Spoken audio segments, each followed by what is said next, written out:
Hello and welcome back to another Classic WoW video. So as some of you might have realized if you have watched my previous video, I am currently leveling my own mage in Classic WoW. This is a project that I have been putting off for quite some time as I took a bit of a break from Classic WoW in general, and just played it to have fun on some very low level alts as well as just staying up to par with the Classic WoW community by watching streams and reading Reddit and Wowhead instead of actually playing the game. I have actually barely touched my level 60 Hunter since a month after the launch of Classic WoW, probably because I burned myself out by playing a lot in the beginning of Classic, as well as Hunter just not being the right class for me when it comes to grinding. However, it was the right class for me for the leveling experience, but for content creation and gold grinding in general, I feel like I need and also actually want a mage at max level. So while leveling my mage, I have picked up on a couple of dungeon boosting strategies, as well as general AoE farming strategies, and I have also been told by friends and guildmates of mine that mages can actually solo Sulfurak graveyard mobs once they get to level 42+. I was 44 at the time, so I decided to go and test this strategy out. Now before we get into the farming itself, let me just say that this farm, even though it's pretty easy, does require some knowledge, skill and practice. The first two can be acquired by watching a YouTube video or a stream of someone performing this strategy, like the video you're currently watching. The latter one comes from you trying this out yourself and probably dying a couple of times and trying it again. Expect to die at least once, but probably quite a few times. Before I get into the analytics part of this video and showing you how it actually works, let's just talk briefly about why you should do this farm. First off, you can do this completely solo, you don't need anybody else in the group, which is a big bonus. Secondly, it's an instanced farm, so no enemy player can disrupt you either. It also rewards really good experience per hour, probably the best out there, at least to my knowledge, and you can supposedly get enough experience to level up every 45 minutes depending on your current level. At the pace I was going, I was getting enough experience to level up once every 60 minutes, which isn't optimal but still really fast and faster than any boost methods out there for this level. It is also worth noting that this is my first mage, my first attempt at solo farming, and at the time of recording this video I have been doing this for about 3 hours, so I have had some practice, but I'm nowhere near as good as I can be. I haven't actually died too many times, but I have gotten awfully close a couple of times by letting the mobs get too close to me or by accidentally jumping into the mobs when using Cone of Cold. Luckily, as long as you keep calm and don't panic, mistakes like these can be saved by blinking away instantly and then frost novaing before the enemies reach you, or by ice blocking straight away for them to frost nova and blink away. All of this can burn mana though, so it's important to be prepared, which we'll talk about in the setup part of this video. This video will be split into 3 parts, the running, the setup and the killing. You'll find timestamps to each of those sections in the description in case you're only interested in a certain part of this method, but if you're completely new to this, I would suggest you watch the whole thing. So for the running part, you start at the entrance and you'll want to fully buff up. The only buff that is really important here is ice armor or frost armor, as that will slow down the enemies when they hit you, but I just go ahead and use arcane intellect as well, cause why not? After that you'll want to use ice barrier and your mana shield and then run right ahead to the first save spot. There are 3 save spots in this farm, well there's actually 4, but you only need 3, so I'll show you the main 3. Once you actually get to the safe spot, you can blink into it to apply another shield if you're really low, or just keep running until you get behind the safe spot. Basically, just get yourself to the safe spot. Once there, you'll see the mobs stop hitting you and you'll have a fun little staring competition until they blink and run away, at which point you sit down and drink and eat until your health and mana are back to full, at which point you use ice barrier and mana shield and run to the second save spot, which is actually right around the corner, but it's a really necessary safe spot since there are so many mobs in between the 2 spots.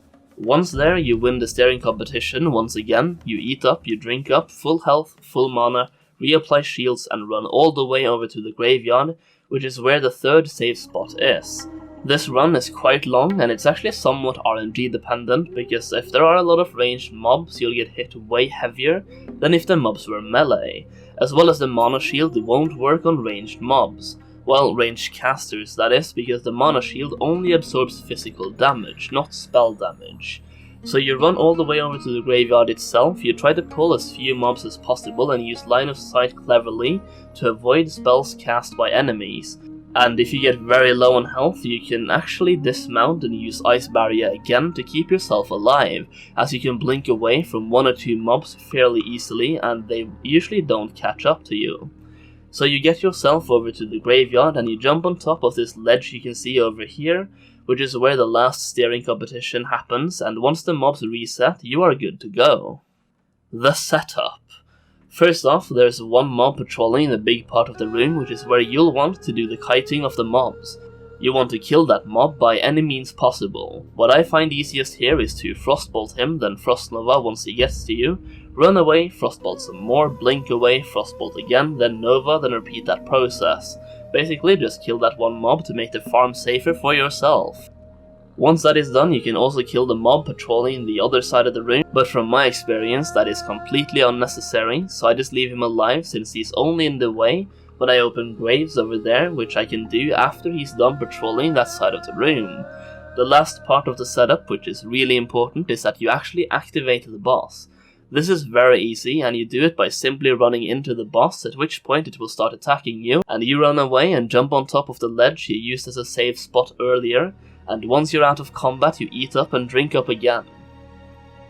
The killing. So this is where the fun begins. Now before every pull, you'll want to make sure you have full health, full mana, have a mana gem conjured, and that you have pre-shields up as well. What I do is I buff myself to full, including shields, then I eat and drink, at which point my shields usually have about 30 seconds left on them.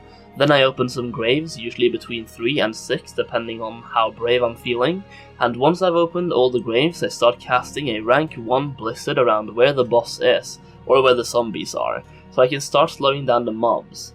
If that works and I get them somewhat gathered in one spot, I Cone of Cold them and start kiting. If it does not work, I run towards the zombies, Frost Nova, then Cone of Cold and start kiting. Once you start kiting, you'll want to run around in a circle, as it helps gathering up the mobs as well as it helps you Cone of Cold, while also kiting. And it's really easy not to get hit by the enemies when you do it this way. You'll kite in a circle, jump, face towards the mobs, use Cone of Cold and face back towards the circle kiting, if that makes sense. Use Cone of Cold on cooldown, and if a mob resists your Cone of Cold, use Frost Nova, and then another Cone of Cold once the freeze is over. If they resist again, which they shouldn't do, you have 2 options. You can use Ice Block, then Nova again, then Cone of Cold and continue circle kiting. Or you can use Frost Snap to snap your fingers and reset the cooldown on your spells to instantly use another Frost Nova, and do another Cone of Cold and continue. If a mob resists again, which they really should not do, blink away towards a safe spot and reset the mobs. Another thing to note here is that if you do decide to reset the mobs, when you try to pull them again, they won't be in front of the boss, instead they'll be standing on top of their graves, and when you pull them, instead of running towards the boss, they'll go straight for you. So when pulling them after resetting them, it is very important that you pull them with a rank 1 Blizzard to get that initial slow on them, and at that point it's very easy to use Cone of Cold on the mobs and start kiting. It's a very simple process. The only difficult part of this farm, if you ask me, is the initial pulling process and getting the mobs grouped up.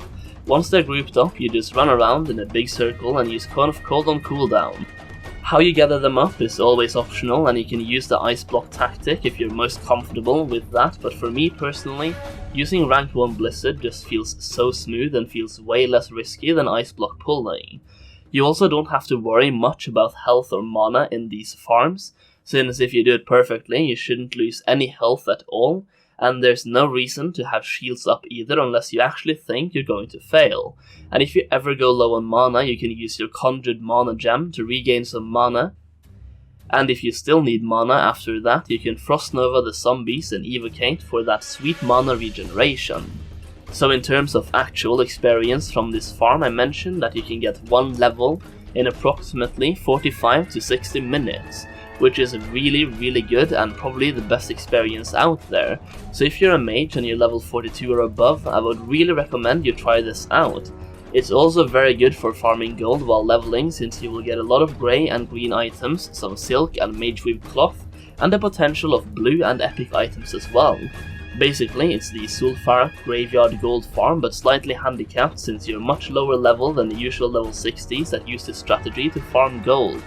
I should also mention that even though this farming method could be used by level 42s, I would recommend level 44 or above, because the lower level you are, the more difficult the running part is, because you'll pull mobs faster because of the aggro range, but also because the lower level you are, the higher are the chances that the enemies will actually resist your spells, meaning you'll have a much higher chance of failure when killing the zombies themselves, as your Cone of Colds and Frost Novas will get resisted more often.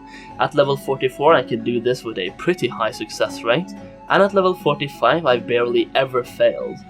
So once you hit that level 45 mark, you're definitely good to go. Another thing is that if you're planning to use this and trying to make as much gold as possible, make sure you double click the graves, because the first time you click the grave you actually just spawn the zombies, and the second time you loot the grave itself, and you can get green, blues and epics from the graves, so just double click the graves to get some extra gold. So there it is, a very good leveling and gold farming method for mages above level 42. I do hope you enjoyed this video, and let me know in the comments down below if it was helpful to you. And also let me know if there's anything I missed or anything I could have done better. Let me know what you want me to make videos about in the future, and who knows, maybe I'll make them. I want to make videos that you guys will enjoy, so your feedback is very valuable. If you did enjoy this video, please give it a thumbs up, as it helps me out more than you think, and it shows me which type of videos you guys want to see.